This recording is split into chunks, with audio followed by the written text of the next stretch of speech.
है।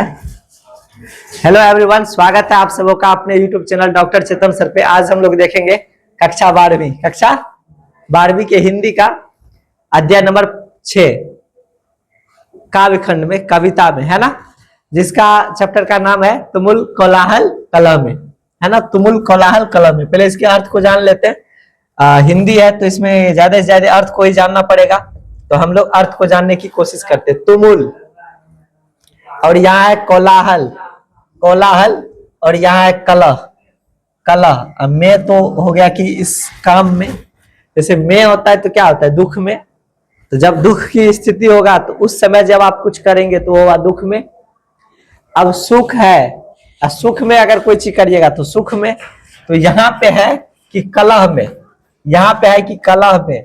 कलह माने होता है कष्ट, कलह माने होता है कष्ट, कलह मतलब कष्ट, कष्ट होता है। ठो लिख दीजिए कष्ट, या कष्ट होता है ठो लिखिए कष्ट। कलह मतलब कष्ट, तो कष्ट में, दुख में कलह हो जाता है ना, झगड़ा। कलह मतलब झगड़ा भी बोल सकते हैं, झगड़ा का, झगड़ा से जो दिक्कत होता है, कलह हो गया, कष्ट हो गया। और कोलाहल, कोलाहल मतलब क्या होता है, शोरगुल, बेचैनी। कोलाहल मतलब बेचैनी, कोलाहल मतलब बेचैनी, बेचैनी। कोलाहल मतलब बेचैनी हो जाता है ना, कि जब कभी बेचैनी हो जाए, दिक्कत शिकत चल रहा हो और उसके दिक्कत शिकत से कष्ट हो जाए। जैसे मान लीजिए कोई दोस्त है, दोस्त से पहले किसी बात पे नोक झोंक हो जाए, नोक झोंक के बाद, तो नोक झोंक जब हो रहा है तो वो कोलाहल होगा, शोरगुल होगा।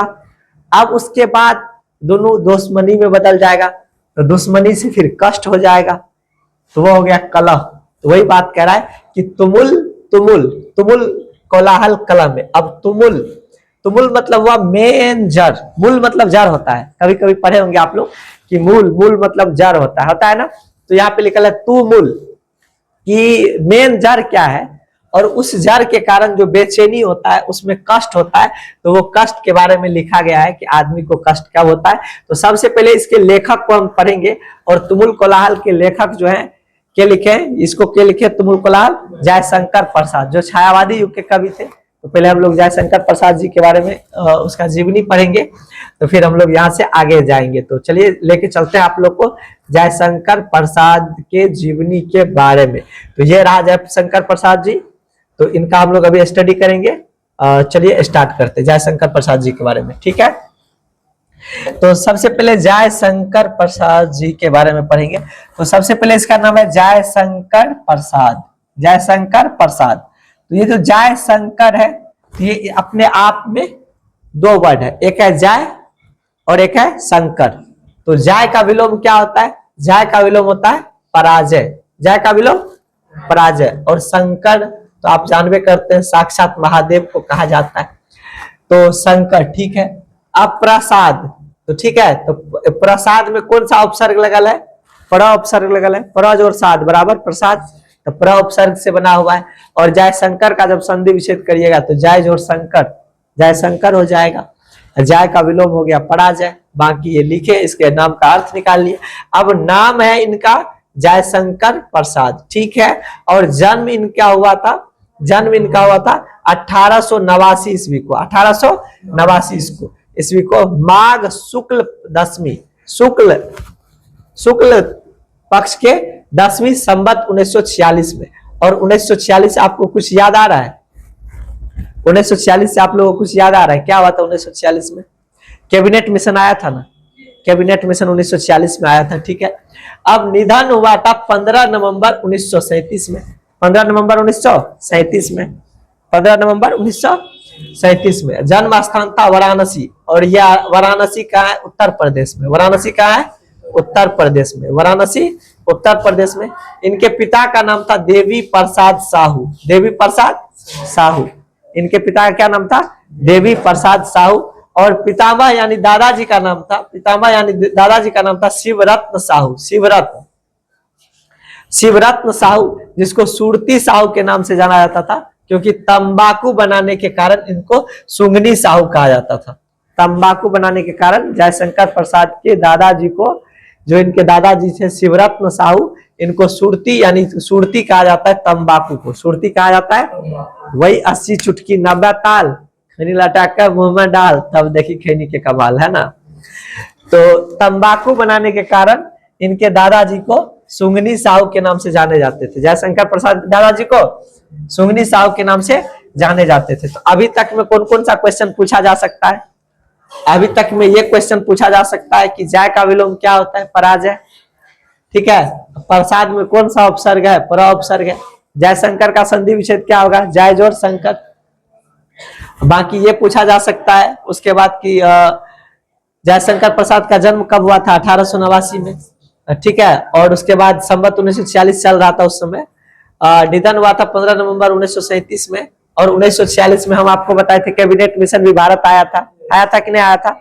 और भारत का जो विभाजन हुआ था, भारत का जो बंटवारा हुआ था, वो किस योजना के तहत हुआ था? तो माउंटबेटन योजना के तहत हुआ था कि नहीं।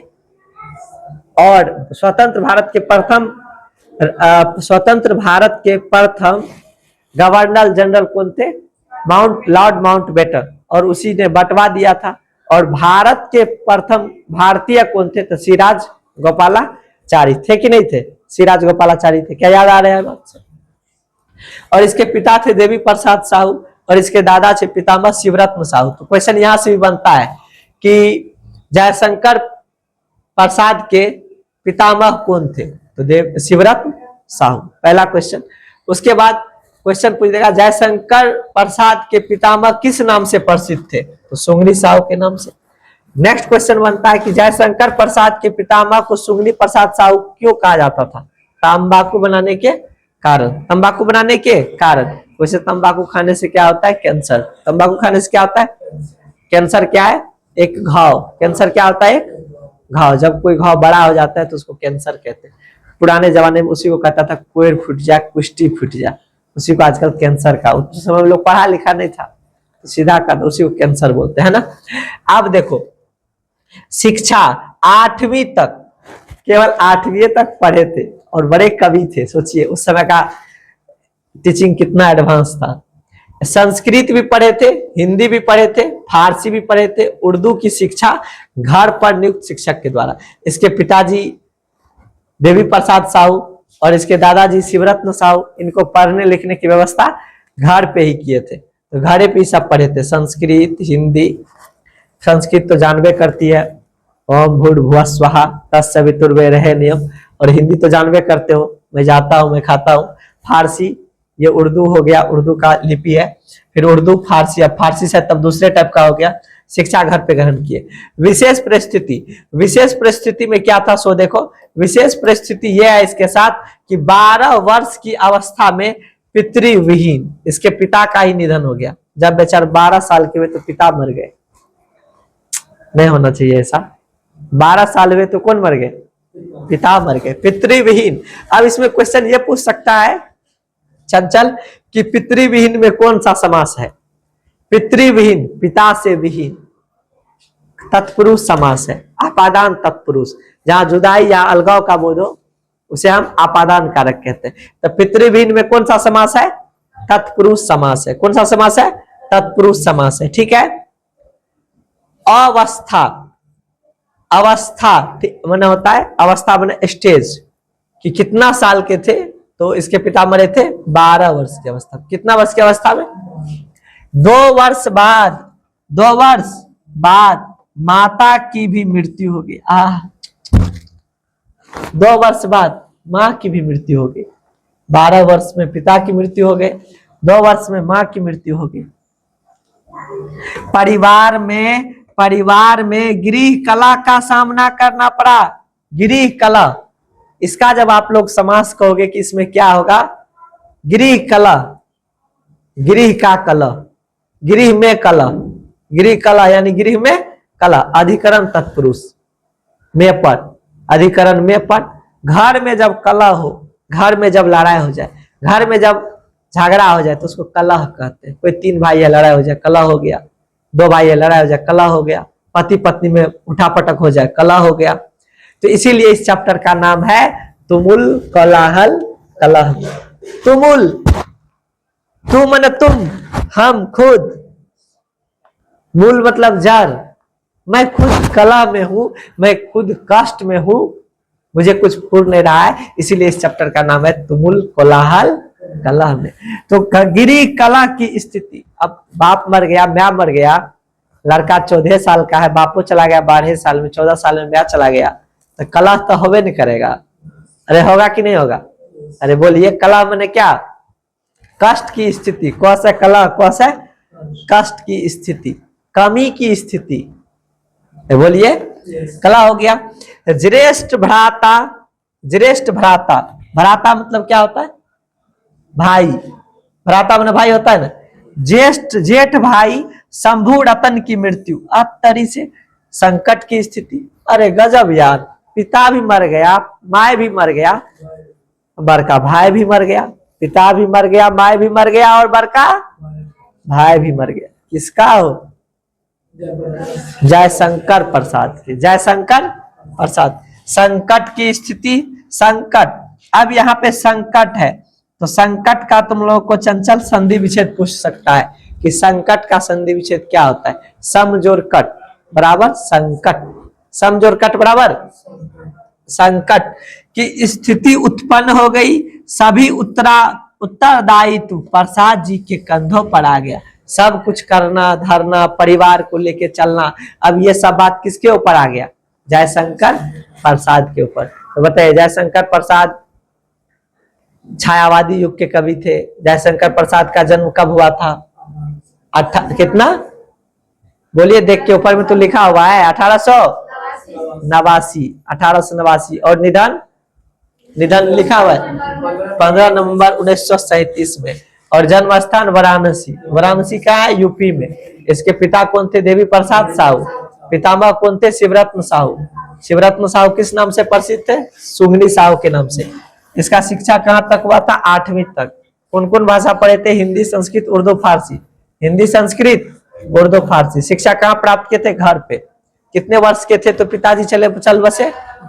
कितने वर्ष की थी तो माता चल बसी? 14 वर्ष, 2 साल बाद, है ना। और इसके भ्राता, ज्येष्ठ भ्राता कौन थे? शंभुरथ, वो भी चले गए थे। चले गए थे कि नहीं? तो घर में किसका सामना करना पड़ा? कलह का। कलह का किसका सामना करना पड़ा? गिरी कला का। चलिए आगे बढ़ते। गिरी कला का सामना करना पड़ा, आगे हम लोग देखते हैं, ठीक है। पितृविहीन, पितृविहीन में कौन सा समास है? बताए थे कौन सा समास है? बोलो यार। पितृविहीन, पिता से विहीन। कौन सा तत्पुरुष? आपादान तत्पुरुष। आपादान तत्पुरुष। उसके बाद बताए थे गिरी कला कौन सा समास है? अधिकरण तत्पुरुष। कौन सा समास? और संकट का संधि विच्छेद बताए थे, समझोर कट। स्थिति उत्पन्न हो गई, सभी उत्तरदायित्व प्रसाद जी के कंधों पर आ गए। अब रचनाएं क्या सब लिखे हैं? कलाधर उपनाम से ब्रज भाषा में सवैयों की रचना की। ये सवैया लिखा था, जिसमें सवा छंद होता है। जैसे मान लो यहाँ का 4 गो टुकड़ा है, ये 4 टुकड़ा बटल है। 1 टुकड़ा, 2 टुकड़ा, 3 टुकड़ा, 4 टुकड़ा। तो एक लाइन ये हुआ और आधा लाइन ये, तो ये टोटल ये दोनों लाइन मिलके क्या लाइन हुआ? सवा लाइन। इसीलिए तुम लोग कभी कविता लिखल देखते हो कि एगो लाइन पूरा रहता है, यहीं पे आके खत्म हो जाता है। दोहा में देखते हो कि ये लाइन पूरा रहता है और ये भी लाइन 2 लाइन का रहता है ना। छपरा में देखते हो क्या लाइन का रहता है? 6 लाइन का रहता है। बोलो नहीं। तो ये सारी चीजें हैं यहाँ पे। तो फिर हम लोग आगे बढ़ेंगे, यहाँ से आगे हम लोग यहाँ से निकल जाते हैं, ठीक है। तो फिलहाल के लिए हम लोग आगे निकलेंगे। सवैये की रचना की प्रसाद की प्रेरणा से उनके भांजे अंबिका प्रसाद ने इंदु का प्रकाशन 1909 से प्रारंभ किया। तो एक क्वेश्चन ये भी बन गया कि जयशंकर प्रसाद के भांजे कौन थे? अंबिका प्रसाद। जयशंकर प्रसाद के भांजे कौन थे? दूसरा क्वेश्चन ये बनता है कि इंदु का प्रकाशन किसने और कब किया था? तो इंदु का प्रकाशन जो है क्या किया था? बताइए। इंदु का प्रकाशन अंबिका प्रसाद ने कब किया था? 1909 में किया था। क्या तुमको 1909 का कोई घटना याद आ रहा है इतिहास का? कोई ऐसा घटना जो 19 में हुआ हो? 1906 में तो मुस्लिम लीग बना था। 1907 में सूरत अधिवेशन हुआ था, ठीक है। 1909 में क्या हुआ था? कोई घटना ऐसा जो उन्हें 9 का याद आ रहा हो? तो चलिए कोई बात नहीं, 9 का घटना याद नहीं आ रहा। प्रारंभ किया कालक्रम के अनुसार चित्राधार प्रथम संग्रह, जिसमें कविता, और आपको पता है कि कविता किसे कहा जाते हैं? जिसका अर्थ निकालना पड़े उसे हम क्या कहते हैं? कविता कहते हैं। और पता होगा आपको कहानी किसे कहते हैं? जिसका अर्थ नहीं निकालना पड़े उसे हम कहानी कहते हैं। और नाटक, ना मतलब होता है नहीं, टक मन होता है दृष्टि, टक मन नहीं, टकाटक देख रहे हैं, दृष्टि लगा के देख रहे हैं, टकाटक, ना मतलब नहीं। ठीक है, तो नाटक में कौन सा समास है? नाटक में नग समास है ना, जिसका अर्थ न हो जाए, नाटक नहीं टक। ठीक है, आदि रचनाएं संकलित की। काव्य संकलन, इसके कविता संकलन क्या सब है? देखिए कौन कौन से कविता लिखे। झरना 1918 में, आंसू 1925 में, लहर 1933 में, लहर 1933 में। इनका जन्म कब हुआ था? 1889 में। जन्म कब हुआ था? 1889 में जन्म हुआ था जयशंकर प्रसाद का 1889 में। 1889 में इनका जन्म हुआ था। ठीक है, वो लोग क्लियर है? तो 89 में 11 साल दे दोगे तो पूरा 1900 हो जाएगा। तो 11 साल, और इस सब में देखोगे 18 में 11 जोड़ोगे तो 29 के आसपास 11 जोड़ोगे तो 29 साल में ये झरना लिख दिया। फिर आंसू लिखा 1925, लहर 1933। इसमें आंसू इंपॉर्टेंट है, पूछ देगा कि कब लिखा गया, लहर कब लिखा गया। तो ये सब उतना नहीं याद करना है, फिर भी थोड़ा बहुत पढ़ना है। अतुकांत रचनाएं, महाराणा का महत्व, महाराणा। अब महाराणा जो है, राणा मतलब क्या होता है? राणा माने क्या होता है? राणा, महाराणा मतलब महान है जो राणा। राणा कहते हैं रण में दौड़ने वाला को राणा। रण कहते हैं जो युद्ध का क्षेत्र होता है उसे रण कहते हैं। तो इसमें कौन समास हो जाएगा, कोई बताएगी? महाराणा बहुव्रीहि समास या कर्मधारय समास भी। कर्मधारय होगा, बहुव्रीहि नहीं होगा, कर्मधारय समास हो जाएगा। महाराणा, महान है जो राणा। राणा माने राजा भी हो सकता है। करुणालय, करुण माने होता है दया, और आलय माने होता है घर। करुण जोड़ आलय, करुणालय, इसमें कौन सा समास हो जाएगा? करुण जोड़ आलय, करुणालय माने दया का घर, दया का। ये होगा आपका संबंध तत्पुरुष, संबंध तत्पुरुष समास हो जाएगा। प्रेम पथिक माने, पथिक माने होता है राही, प्रेम माने होता है प्यार, प्यार का राही, है ना। अब प्रबंध काव्य लिखे थे, प्रबंध काव्य लिखे थे कमायनी। प्रबंध काव्य कौन लिखे थे? कमायनी। प्रबंध काव्य कौन लिखे? कमायनी। बोले क्लियर है? ये क्वेश्चन डायरेक्ट पूछेगा आप लोग को इंटर में कि कमायनी किसका प्रबंध काव्य है? जयशंकर प्रसाद। जयशंकर प्रसाद कहाँ तक शिक्षा ग्रहण किए थे? 8वीं तक। जयशंकर प्रसाद के पिता का क्या नाम था? देवी शिव। पिता का नाम देवी प्रसाद साहू था ना, दादा का नाम था ना शिवरत्न साहू। बोलिए, पिता का नाम देवी प्रसाद साहू, पितामह दादा का नाम शिवरत्न साहू, जो किस नाम से प्रसिद्ध थे? सुंगनी साहू के नाम से। क्यों? क्योंकि वो क्या बनाते थे? सुरती। सुरती किसे कहते हैं? तंबाकू को। किसको कहते हैं? तंबाकू को। बोलिए एक बार जोर से। उसके बाद आगे हम लोग बढ़ेंगे, आगे की सिलसिला जारी रहेगी। केवल और 2-4 मिनट पढ़ेंगे। लेखक परिचय आज पढ़ेंगे, उसके बाद नहीं। नाटक लिखे थे कल्याणी परिणय। ठीक है, कल्याण माने होता है भलाई, कल्याण माने होता है भलाई, परिणय माने होता है बंधन, शादी का बंधन। ठीक है, प्रायश्चित माने होता है प्रायश्चित, नहीं कहता है इस पे श्राप, प्रायश्चित पड़ गया, श्राप पड़ गया, श्राप, प्रायश्चित।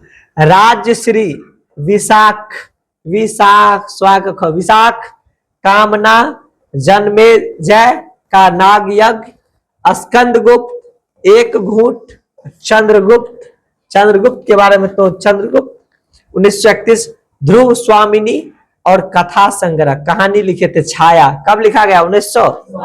छाया कहते हैं, जानते हो किसे? जैसे मेरा ये शरीर है, अगर इधर से लाइट इधर से ना दिया जाए, खाली आगे से लाइट दिया जाए, पीछे में जो बनेगा वो क्या बनेगा? छाया बनेगा। क्या बनेगा? छाया बनेगा, है ना। छाया से मुझे एक चुटकुला याद आ गया। छाया से मुझे एक चुटकुला याद आ गया। एक लड़का रूम में सो रहा था, सोते समय उसको रात में लाइट जल रहा था, तो अपना छाया देख के उसको लगा रही है तो भूत आ गया। अपने मम्मी के पास गया, मम्मी को होता, मम्मी मम्मी कमरा में भूत आ गया है, मम्मी मम्मी कमरा में भूत आ गया है। प्रियंका ध्यान दीजिएगा, बोला मम्मी मम्मी कमरा में भूत आ गया है। तो उसकी माँ भी उठ के आई, तो उसके साथ अब उसके मम्मी का भी छाया बन रहा है। अब लड़का कह रहा है मम्मी चोर भी अपने माँ के साथ आया है, चोर भी अपने माँ के साथ आया है। समझा कि नहीं? नहीं समझे? नहीं समझे। लड़का का छाया बन रहा था ना, तो लड़का अपने छाया को भूत समझा। जब अपने माँ के साथ आया ना रूम में, तो फिर उसका छाया उसके माँ के साथ बना। तो इस बार बोला कि अभी इस बार भूत जो है अपने माँ, क्या बोले थे हम, चोर अपने भूत, चोर चोर भूत, पता नहीं क्या सब हो गया यार। आगे बढ़ते हैं। प्रतिध्वनि इको, प्रतिध्वनि को क्या कहा जाता है? कोई बताएगा प्रतिध्वनि में कौन सा आती है? प्रतिध्वनि, प्रति जोड़ ध्वनि।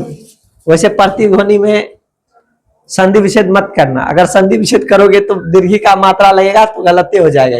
दीर्घी का मात्रा है ये नहीं है ना, उपसर्ग लगा सकते हो कि प्रतिध्वनि में कौन सा उपसर्ग है? प्रति उपसर्ग है कि नहीं? अरे बोलो भाई साहब, नहीं बोलिएगा।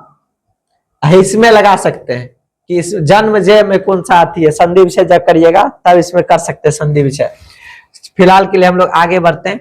और देखो इंद्रजाल, इंद्रजाल, इंद्र का जाल है ना। उपन्यास लिखा था कंकाल। उपन्यास समझते हो किसको कहते हैं? नोवेल। देखो फिल्म जो आप लोग 2-3 घंटा में देखते हैं, कितना बड़ा कहानी रहता है, उसका कहानी को अगर आप लिख लीजिएगा तो वो उपन्यास हो जाएगा। एक बड़ा सा कहानी जिसमें एक किताब में एक कहानी रहे, 4-5 पन्ना का कहानी नहीं, एक किताब में एक कहानी, तो उसको कहा जाता है क्या? उपन्यास। उप माने निकट, उप माने क्या होता है?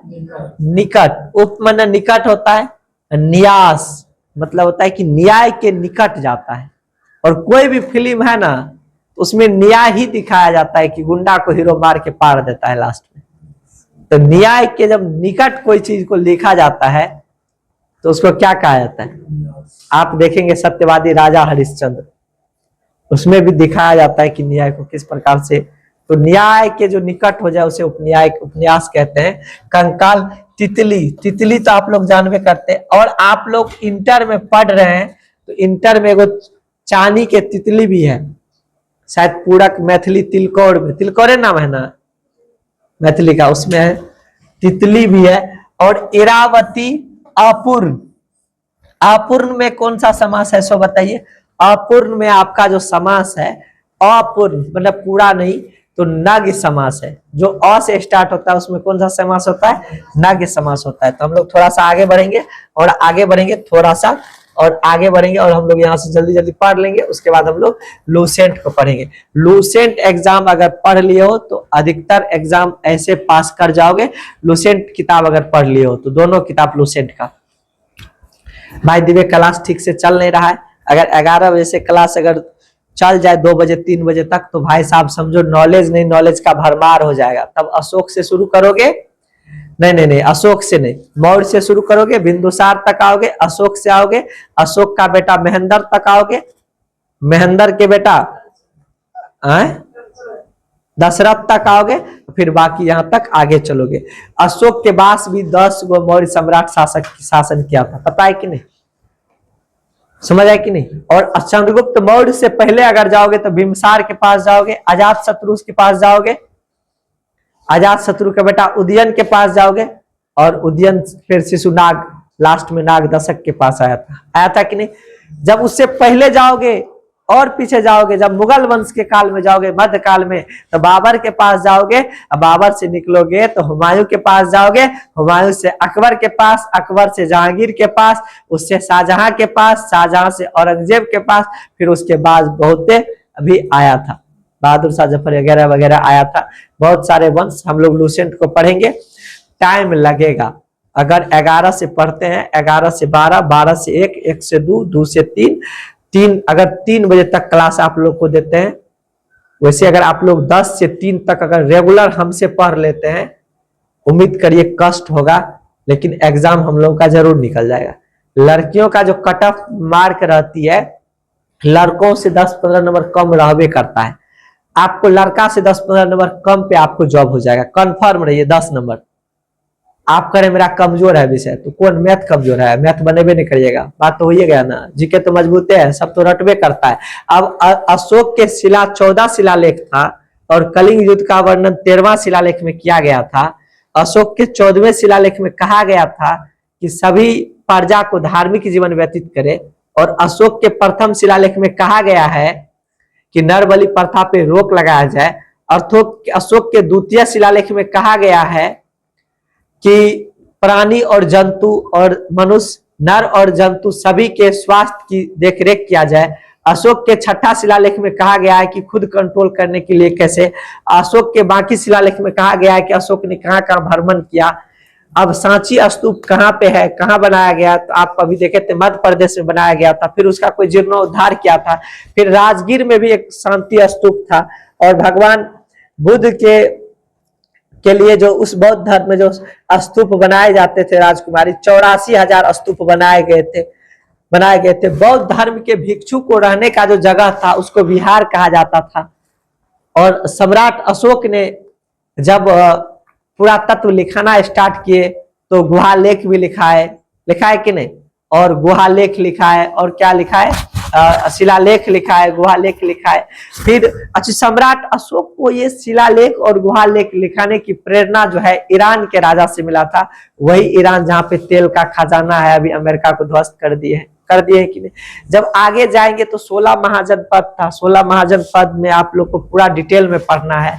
फिर आगे जाएंगे तो प्राचीन भारत के इतिहास, सिंधु घाटी सभ्यता, मोहनजोदड़ो, कालीबंगन, रोथल, ठीक है, लोथल, ये सब सारी चीज को पढ़ना है। जब आप आगे आएंगे उससे आगे तो पुराण पढ़ना है, वेद पढ़ना है। जब आप उससे आगे आएंगे तो वैदिक काल पढ़ना है।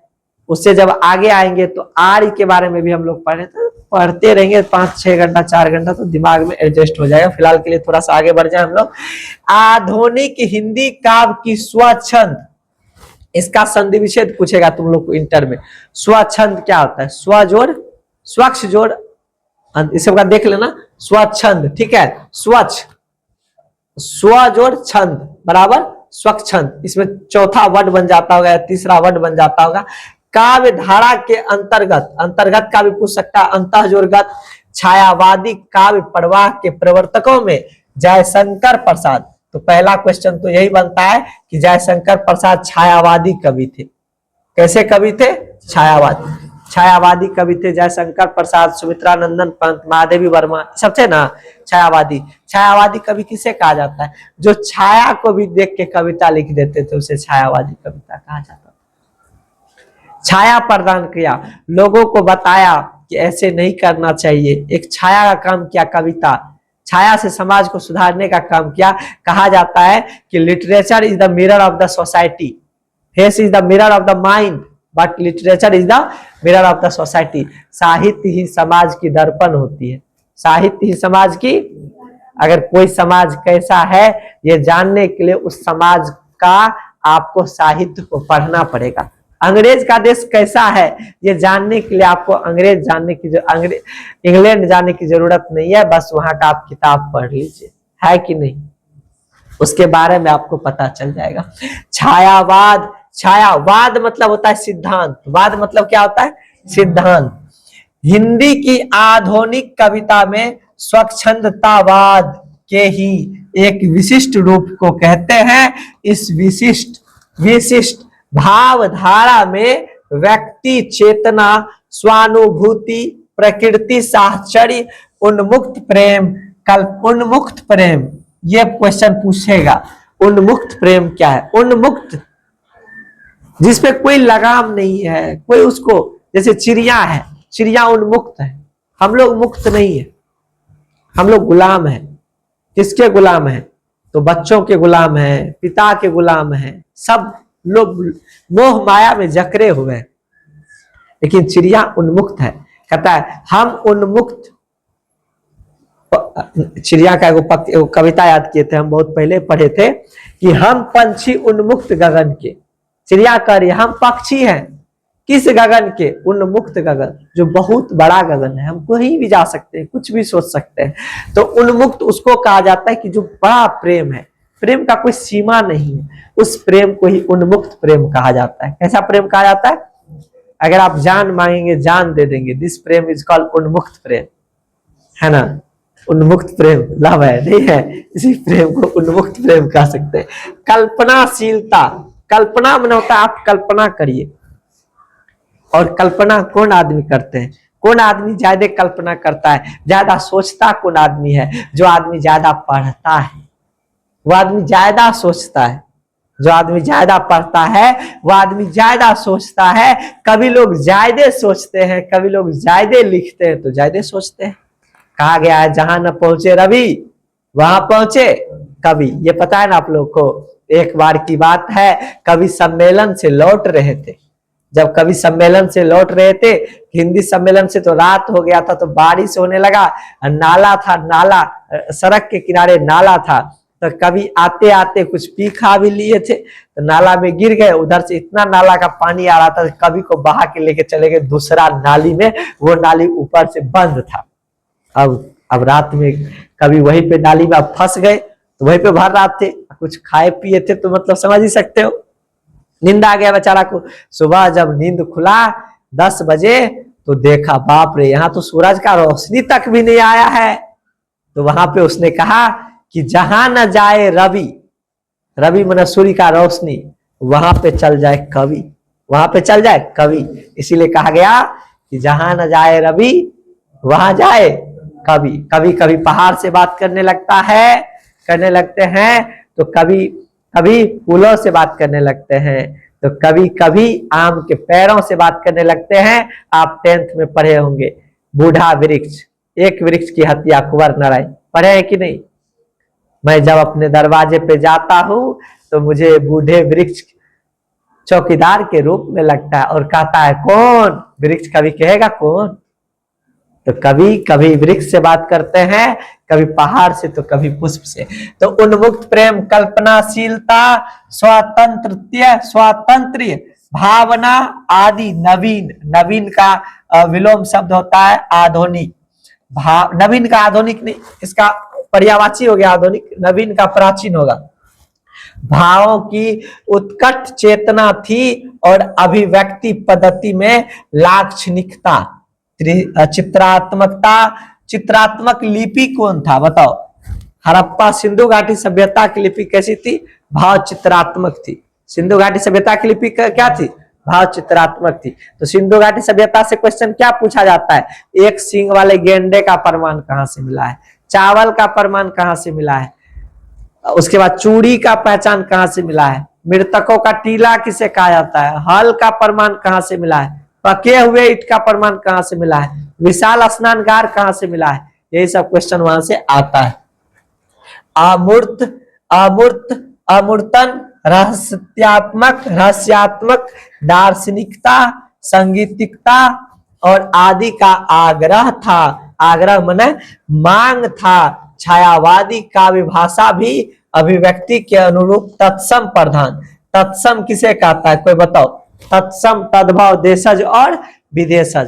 तत्सम उसको कहते हैं वे संस्कृत के मूल शब्द जिनका हूबहू उपयोग हिंदी में कर लिया गया है, उसे हम तत्सम कहते हैं। जैसे अग्नि का अग्निय के जैसे हिंदी में भी लिख सकते हो, अग्नि जलाइए कह देंगे, अग्नि, अग्नि लाइए। तो जिस संस्कृत का वह शब्द जिसका डायरेक्ट इस्तेमाल हिंदी में हो जाता है, उसको हम लोग क्या कहते हैं? तत्सम कहते हैं। क्या कहते हैं उसको? तत्सम कहते हैं। और जिस शब्द के बिगड़े हुए रूप का उपयोग करते हैं उसको तद्भव कहते हैं। जो केवल देशे में चले उसको देशज कहते हैं। जो विदेश से लिया गया हो उसे हम विदेशज कहते हैं। हॉस्पिटल विदेशज, कॉलेज विदेशज, है कि नहीं? लोटा देशज, लुंगी देशज, है कि नहीं? भाई बोलो, डांस विदेशज। अब हम लोग आगे जाएंगे। काव्य भाषा और अभिव्यक्ति पद्धति में परंपरा, परम जोर पड़ा, परंपरा के जर्जर विगलित रूपों तथा रूढ़ियों का निषेध तथा एक ऐसी सर्जनात्मकता। सर्जनात्मकता क्या होता है, ये क्वेश्चन पूछ सकता है कि सर्जनात्मकता क्या होता है। सृजन करने की प्रक्रिया को हम सर्जनात्मकता कहते हैं। सपोज करिए आप लोग विद्यार्थी है, हम आपको बढ़िया से पढ़ाते हैं, बढ़िया से पढ़ाने के बाद आप लोग मैट्रिक में पास करते, इंटर में पास करते हैं, कंपटीशन पढ़ा रहे हैं डीएलएड वालों को, आप लोग पास करेंगे। तो आप लोग को हमने क्या किया, सृजा, बनाया। हम लोग को मम्मी पापा क्या करते हैं, सृजते हैं। ये घर को मिस्त्री ने क्या किया है, सृजा है। वही सर्जनात्मकता, जब आप किसी चीज का सृजन करते हैं, किसी चीज को बनाते हैं, दैट्स प्रोसेस इज कॉल्ड सर्जनात्मकता। सृजन किया। मौलिकता, जो मूल चीज है, मौलिकता। अभी आदमी की मौलिक चीज क्या है, आदमी के मौलिक चीज क्या है, पहले था रोटी, कपड़ा और मकान। ये मूलभूत आवश्यकता था, रोटी खाने के लिए, कपड़ा शरीर ढकने के लिए, मकान रहने के लिए। लेकिन उसमें और चीज जोड़ा गया, रोटी कपड़ा मकान के साथ शिक्षा जोड़ा गया। अब रोटी कपड़ा मकान शिक्षा के साथ अब इलाज बीमारी भी जोड़ा गया है कि रोटी तो चाहिए, कपड़ा भी चाहिए, मकान भी चाहिए, पढ़ाई लिखाई भी चाहिए। अब पेट खराब हो गया तो दवाइयों चाहिए, चाहिए कि नहीं चाहिए। तो रोटी कपड़ा मकान शिक्षा और स्वास्थ्य, ये सब आदमी की मूलभूत आवश्यकता, और सरकार ये सब कुछ कर रहे हैं। रोटी के लिए आपको गेहूं कोटा में मिल जा रहा है, शिक्षा बहुत सुंदर, गर्दा उड़ा ले। सुने सुने इस बार 3 महीना का एक बार मिलेगा, है ना। रोटी के लिए गेहूं मिल रहा है, कपड़ा के लिए सरकार आपको स्कूल में पोशाक का पैसा देता है, छात्रवृत्ति 1800। रोटी कपड़ा मकान के लिए इंदिरा आवास दे रहा है, रोटी कपड़ा मकान क्या 2-2 लाख, 2-2 लाख दे रहा है ना, 4 लाख हो गया, 2-2 लाख। और उसके बाद शिक्षा के लिए सरकार स्कूल खोल के दिया हुआ है, और स्वास्थ्य के लिए जन औषधि केंद्र दिया हुआ है, कम दाम में दवाई मिलता है, बिल्कुल कम, यानी तो फ्री में मिलता है, जिसमें बहुविध नवाचार झलकते हैं। नवाचार वास्तव में छायावाद की काव्य भाषा और अभिव्यक्ति पद्धति में परंपरा का पूर्ण निषेध न होकर उसका पुनर्जन्म, इसका संधि विच्छेद पूछ सकता है पुनर्जन्म का। पुनः जोड़ जन्म क्या होता है, पुनर्जन्म। पुनर्जागरण का पिता किसे कहा जाता है, किसी को याद है। यूरोप में पुनर्जागरण का पिता किसे कहा, किसने कहा कि ये देश तुम्हारा है, तुम तो आजाद हो जाओगे। ये शायद नेपोलियन को कहा गया है पुनर्जागरण का, वगैरह याद अगर कुछ हो, अगर पढ़ रहे हो। वैसे हम लोग लुसेंट का किताब पढ़ेंगे तो नॉलेज अच्छा खासा हो जाएगा। उसमें परंपरा की नवीन मन नया, स्मृति मन याद थी। जयशंकर प्रसाद का साहित्य कहा जाता है हिंदी को। साहित्य किसको कहा जाता है।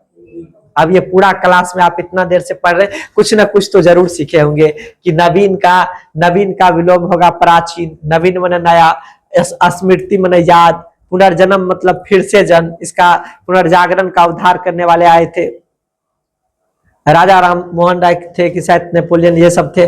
और उसके बाद परंपरा का संधि विच्छेद, परम जोड़ पड़ा बताए थे, वाद मतलब सिद्धांत बताए थे। देखिए सुन के ही कोई चीज याद होता है। चलिए हम लोग आगे बढ़ते हैं। साहित्य इन तथ्यों को फैक्ट बोलते हैं, प्रामाणिक साक्ष्य प्रस्तुत करता है। तो आज के लिए हम लोग इतना ही रखेंगे, कल हम लोग यहाँ से पढ़ेंगे। चंचल इसका लेखक परिचय का जितना अभी रुके इसी वीडियो में बता देते हैं कि मेरा कहाँ से मिलेगा। मेरा किताब नोट्स इस सबको, जिसको ऑनलाइन वाले होंगे उसको भी ये पढ़ा देंगे, तो अभी समझ में आ जाएगा। 1 सेकंड का टाइम लेंगे आप लोगों से, ज्यादा सेकंड का टाइम नहीं लेंगे, 1 सेकंड का टाइम लेंगे। क्लास 12th निकालेंगे, क्लास 12th में आर्ट्स में जाएंगे, आर्ट्स में हिंदी में जाएंगे, और हिंदी में फेयर में जाएंगे। और फेयर का कौन चैप्टर था, 6ठा चैप्टर। कौन चैप्टर था, 6ठा चैप्टर। तो उसका हम लोग देख लेते हैं अभी हम लोगों ने क्या पढ़ा, ताकि वो काम कंप्लीट हो जाएगा। यहाँ है तुमुल कोलाहल कलम में, ठीक है। तो देखिए पहला क्वेश्चन है, तुमुल कोलाहल कलम में कविता किसने लिखा, जयशंकर प्रसाद। जयशंकर प्रसाद का जन्म 1889, जयशंकर प्रसाद का निधन 1937। जयशंकर प्रसाद का जन्म कहाँ हुआ था, वाराणसी। कहाँ है ये, उत्तर प्रदेश में। जयशंकर प्रसाद के पिता का क्या नाम था, देवी प्रसाद साहू। जयशंकर प्रसाद के पितामह कौन थे, शिवरत्न साहू। पितामह किसे कहा जाता है, दादाजी को। तंबाकू बनाने का काम कौन करता था, शिवरत्न साहू। शिवरत्न साहू किस नाम से प्रसिद्ध थे? सुगनी साहू के नाम से। जयशंकर प्रसाद कितने कक्षा तक पढ़े थे? 8वीं तक। जयशंकर प्रसाद को संस्कृत, हिंदी, फारसी और उर्दू की शिक्षा कहाँ दी गई थी? घर पर। जयशंकर प्रसाद पितृविहीन कब हुए थे? 12 वर्ष की आयु में। पिता के मृत्यु के 2 वर्ष बाद किनका निधन हो गया था? जयशंकर प्रसाद के माता का। जयशंकर प्रसाद के बड़े भाई कौन थे? शंभू रत्न। और पिता का नाम देवी प्रसाद, दादा का नाम शिवरत्न, भैया के नाम शंभू रत्न। जयशंकर प्रसाद के भांजे का क्या नाम था? अंबिका प्रसाद।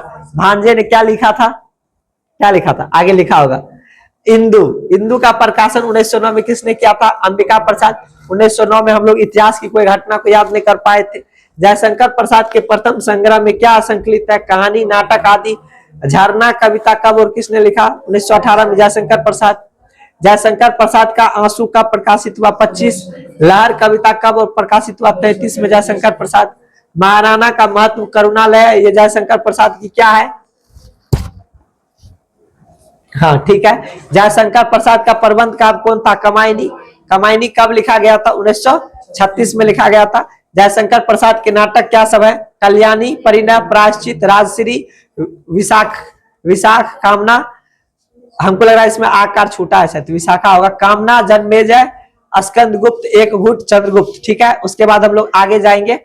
जयशंकर प्रसाद के छाया कहानी कब प्रकाशित हुआ? 12 में। जयशंकर प्रसाद के प्रतिध्वनि कब प्रकाशित हुआ? 31 में। जयशंकर प्रसाद 1936 में क्या लिखा था? इंद्रजाल। जयशंकर प्रसाद का कंकाल उपन्यास कब लिखा गया? 1929 में। जयशंकर प्रसाद का तितली उपन्यास कब लिखा गया? 34 में। जयशंकर प्रसाद का इरावती उपन्यास कब लिखा गया? 40 में। जयशंकर प्रसाद किस वाद के कवि थे? छायावाद के। जयशंकर प्रसाद कैसे कवि हैं? छायावादी कवि हैं। विभिया क्वेश्चन है। महान नाटककार, उपन्यासकार, कहानीकार कौन थे? जयप्रकाश। जयशंकर प्रसाद का सर्वश्रेष्ठ काव्य कौन सी है? कमायनी। कमायनी कैसा काव्य था? प्रबंध काव्य। कैसा काव्य था? किसके पास ऐतिहासिक बुद्धि थी? जयशंकर प्रसाद के पास। इसमें तो खाली अथिया वाला क्वेश्चन है, वो लेखक के परिचय वाला है ना। शायद इसमें अथी वाला क्वेश्चन है। तुमुल को लाल कलम में जयशंकर प्रसाद, खत्म। लग रहा है मार्क कम आने का ये भी रीजन है। इसमें तो हमको सब क्वेश्चन ऐसा ही दिखाई दिया जो क्वेश्चन लेखक के परिचय से है, अति से, हिंदी से नहीं है ना। इसमें नहीं है, इसमें और लिखना चाहिए। इस लिखा नहीं था यहाँ पे, आलोक सर कटौती किए थे, वही तो हम कह रहे हैं। इसमें जितना है वो सब लेखक परिचय से। अनुभव सर को एक्सपीरियंस कम था, हम पकड़ लेते हैं। हार्ड एक्सपीरियंस है। कैसा एक्सपीरियंस है? हार्ड मतलब कठोर। कठोर का विलोम शब्द कोमल। आज की सभा को यहीं समाप्त करते हैं। मिलते हैं नेक्स्ट वीडियो पे। तब तक के लिए जय हिंद, जय भारत। जाइए आप लोग इंटा वाले सब।